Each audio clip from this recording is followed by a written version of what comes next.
YouTube family કેમ છો? મજામાં? તો મજામાં જ છો. આજના મારા બ્લોગમાં તમારું બધાનું હાર્દિક હાર્દિક સ્વાગત છે. અને તમે કહેતા હતા ઘણા ટાઈમથી કે કેમ લાઈવ નથી થતા, કેમ બ્લોગ નથી બનાવતા. કોઈએ તમને ના પાડી તો મને કોઈએ ના નથી પાડી. હું ખાલી બસ સમજતા નહોતી બનાવતી. અને આજે મેં બ્લોગ સ્ટાર્ટ કર્યો છે. તમે જોઈ શકો છો. અને બધું કામ કરી જો નવરી થઈ ગઈ છું. હું તમને બતાવું. કચરા પોતા મસ્ત મજાના થઈ ગયા છે. બધી સાફ સફાઈ થઈ ગઈ છે. જો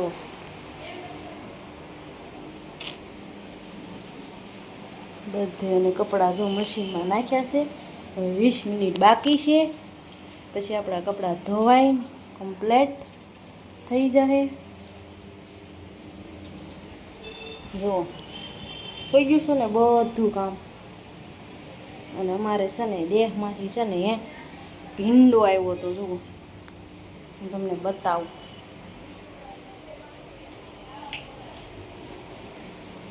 દેહમાંથી ભીંડો આવ્યો હતો દેશી.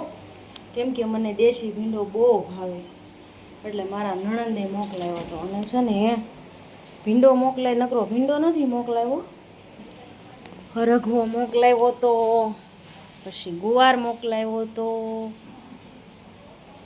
બીજું શું મોકલાવ્યું હતું? હા, ભીંડો, હરગવો ને ગુવાર, અને એક પપૈયું મોકલાવ્યું હતું. તો જુઓ ફ્રીજમાં છે ને ક્યાંય જગ્યા નથી. જુઓ આખું ભીરું છે. ભીરું છે ને. જુઓ તમે પાછા એમ ન કહેતા કે મોટું ફ્રીજ લઈ લેજો. દેહમાંથી આવે ને બકાલું બધું, તો એ અમારે થોડુંક ઓલું થાય, પણ આમ તેમ કરી નાખવી. અહીંયા અમારે ભીંડો છે. જુઓ મસ્તનો દેશી. અને આજે છે ને ભીંડાનું શાક કરવાનું છે. એ પણ છે ને દેહની ખાટી છાશ છે ને એમાં કરવાનું છે. તમને દેશી ભીંડાનું શાક ભાવે કે નહીં? પાછા મને કોમેન્ટમાં કહેજો ભાવે કે નહીં. કેમ કે મને તો જો બહુ ભાવે ભીંડાનું શાક. તો મારું ફેવરેટ છે. લીલો ભીંડો નહીં, દેશી ભીંડો.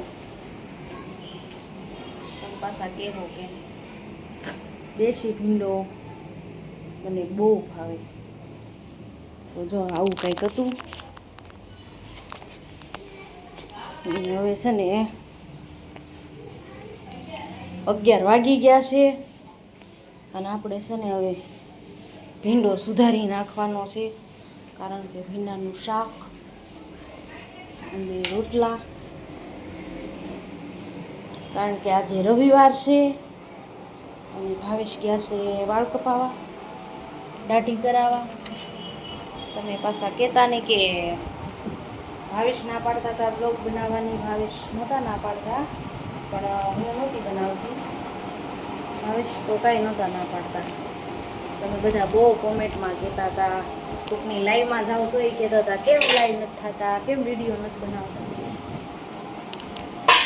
બીજું તો કાંઈ નહોતું, ખાલી હું અમસ્તા જ નહોતી બનાવતી. કોઈએ મને ના પાડી કે એવું તો કાંઈ હતું નહીં, પણ ખાલી હું અમસ્તા નહોતી બનાવતી. જો હું અત્યારે છે ને રસોડામાં છું. જો સામે છે ને રૂમ છે. જો હું અહીંયા રસોડામાં આપણે ભીંડો સુધારવાનો છે. દેહનો દેશી ભીંડો. તમને ભાવે કે નહીં? પાછા કહેજો મને કોમેન્ટમાં. મને તો બહુ ભાવે છાશવાળું શાક. અત્યારે ન હોય દેશી ભીંડો, ચોમાસામાં જ આવે. પણ 2-3 છોડવા ઉગ્યા હશે ને. એમાં નણંદે તલ વાવ્યા હતા ને, તો એમાં 2-3 છોડવા ઊભા છે ને, એટલે એને ખબર છે મને ભીંડો છે ને દેશી બહુ ભાવે. એટલે મારા હાટું એને છે ને રાખ્યો. ખાલી છે ને ભીંડો, ગુવાર અને હરગવો. દેહનો ગુવારે મને બહુ ભાવે. વાકડીઓ ગુવાર આવે. તમે ખાધો હોય કે ન ખાધો હોય તો મને નથી ખબર, પણ મેં ખાધો છે, કેમ કે દેહમાં તો ચૂલે બનાવેલું શાક ને બધું હોય ને એટલે મજા જ આવે ખાવાની. તમે પાછા એમ ન કહેતા કે પાછા તમે તો ચૂલે ખાવાની મજા આવે તો દેહમાં વહી આવે. દેહમાં આવી હવે દિવાળી આવી તો એ છે ને મારા હાહુમાં પાસે છે ને ચૂલે બનાવેલું જ ખાવ.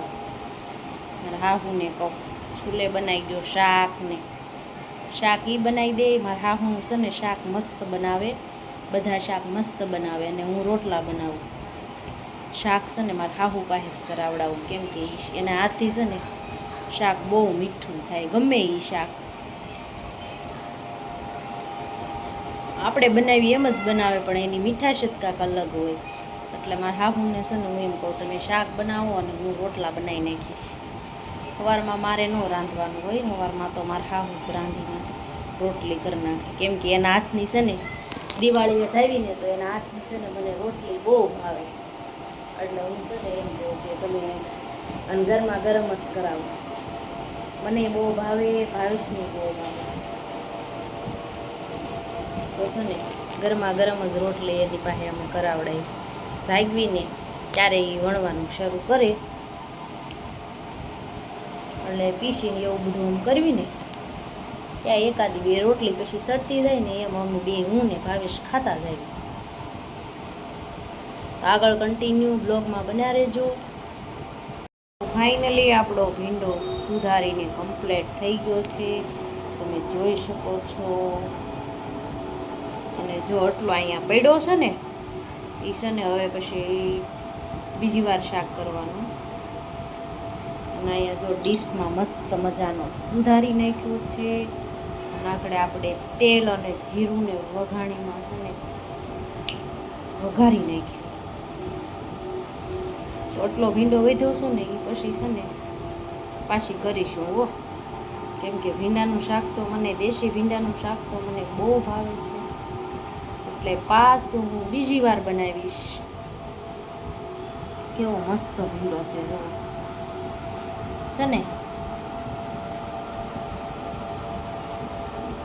તો હાલો હવે આપણે છે ને કેટલો મસ્ત મસ્ત દેશી દેહનો પાછો અહીંનો નથી.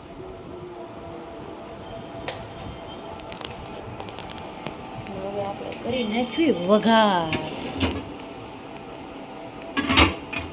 તપીને લઈ લેવી, મસ્ત મજાનો વઘાર કરી નાખવી.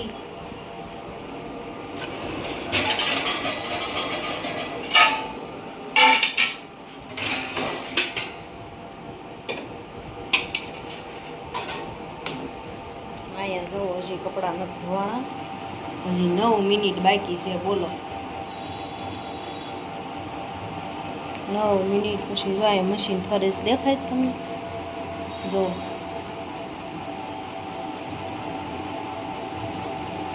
ફરે છે ને મશીન, જો. તો આગળ કન્ટિન્યુ બ્લોગમાં બના રહેજો. તો ફ્રેન્ડ મારું શાક ભીંડાનું બનીને કમ્પ્લીટ થઈ ગયું છે. જુઓ કેટલું મસ્ત બન્યું છે. બન્યું છે ને. જો મને તો કાંઈક ભીંડાનું શાક આવું આવડે, તમને કેવું આવડે એ કહેજો મને કોમેન્ટમાં હો. અને તમને ભીંડાનું શાક દેશી ભીંડાનું શાક છાશમાં બનાવેલું ભાવે કે નહીં એ પાછા મને કોમેન્ટમાં કહેજો હો. જો હું તો આવી રીતના બનાવું છું. અને અહીંયા જો ભાવેશ માટે છે ને શીંગના દાણા મસ્તીના છે ને રેડી કરી નાખ્યા છે આપણે વઘારીને, કેમ કે આજે એને છે ને રવિવાર છે ને તો એને ફરાળ કરવાનું છે. એટલા માટે છે ને આપણે દાણા મસ્તીના શીંગના વઘારી નાખ્યા છે ને લીંબુ બધું મસાલો નાખીને વઘારી નાખ્યા છે. અને નકરા પાસે એને દાણા નથી ખવડાવવાનો, તમે પાછા કહેશો કે ખાલી નકરા દાણા. એની માટે છે ને જો અહીંયા વેફર પણ છે અને ફરાળી સેવડો પણ છે અને ફ્રીજમાં કેળા પડ્યા છે, કેરી પણ પડી છે. એને જે ખાવું હોય મેં કીધું બટેટા વઘારી દઉં તો એને કીધું કે ના ના બટેટા નથી વઘારવા મારે, આ મારે હાલશે. અને જો અહીંયા મસાલો બધું આ બધું છે ને પડ્યું છે.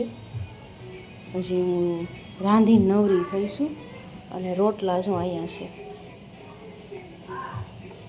જોયા છે ને. તો મને છે ને આવા રોટલા આવડે. તમને કેવા આવડે કહેજો કોમેન્ટમાં. મને તો જો આવા આવડે છે. તમે કોમેન્ટમાં કહેજો તમને કેવા આવડે. અને અહીંયા જો બધું પડ્યું છે.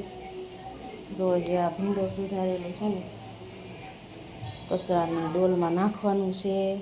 અને જો કપડાં ધોવાઈ ગયા છે. અને હવે છે ને કપડાં આપણે સૂકવવાના છે.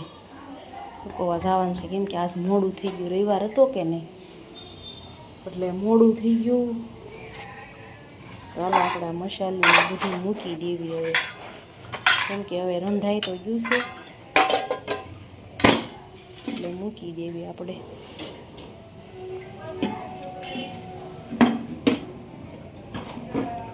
તો આ ખાનામાં છે ને મૂકી દેવી મીઠાનું ડબલું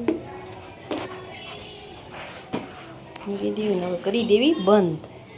અને શાકને છે ને હવે ઢાંકી દેવી.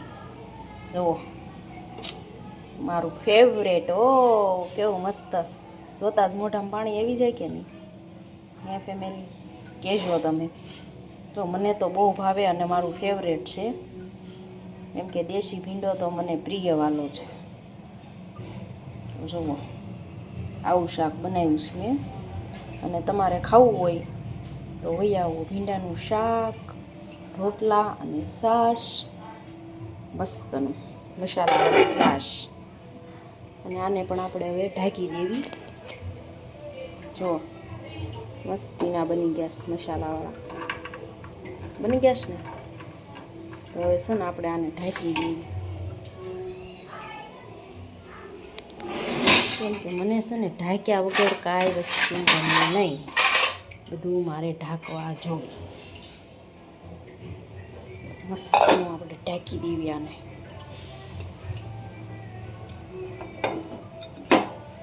જો આપણે ઢાંકી દીધું.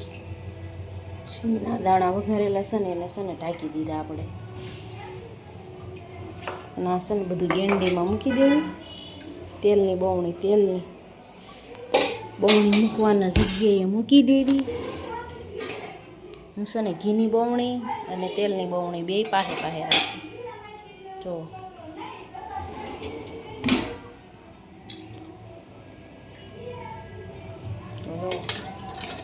બધું કમ્પ્લીટ થઈ ગયું છે.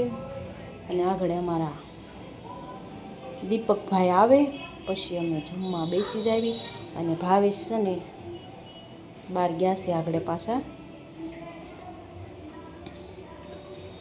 મશીનમાંથી કપડાં કાઢી લેવી.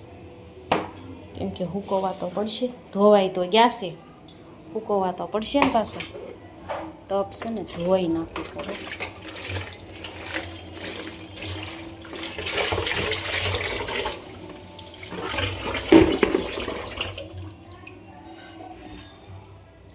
હવે કાઢી લેવી આપણે કપડાં. જો ધોવાઈ ગયા છે ને. જો આવો મારો કંઈક બ્લોગ હતો. તમે કેદુના કહેતા હતા બ્લોગ નથી બનાવતા, ફિલ્મબેન બ્લોગ નથી બનાવતા, લાઈવ નથી થતા, શું થયું છે? તો કાંઈ થયું નથી. ભલે સમજતા નહોતી બનાવતી. હવે પાછા કહેતા નહીં લાઈવ કેમ નથી થતા, બ્લોગ કેમ નથી બધા બનાવતા. ક્યારેક બનાવીશ. મને મજા આવશે ને તઈએ. કેમ કે હું મોજેલી માણસ છું. મજા આવે ને એવું વસ્તુ કરવું. કોઈએ મને ના નથી પાડી પણ હું ખાલી નહોતી બનાવતી. અને જો ના પાડી હોય તો હું બ્લોગ અત્યારે બનાવું. હું શોર્ટ વિડીયો મૂકતી હતી, નહોતી મૂકતી. ના પાડી હોય તો હું થોડી યુટ્યુબમાં મૂકું. તો લાઈક કોમેન્ટ કરતા રહેજો. અને મારા આવા નવા બ્લોગ જોવા માટે મારી યુટ્યુબ ચેનલને લાઈક કરજો, શેર કરજો. અને હા, સબસ્ક્રાઈબ કરવાનું ભૂલતા નહીં. જય દ્વારકાધીશ, જય મહાકાળીમાં.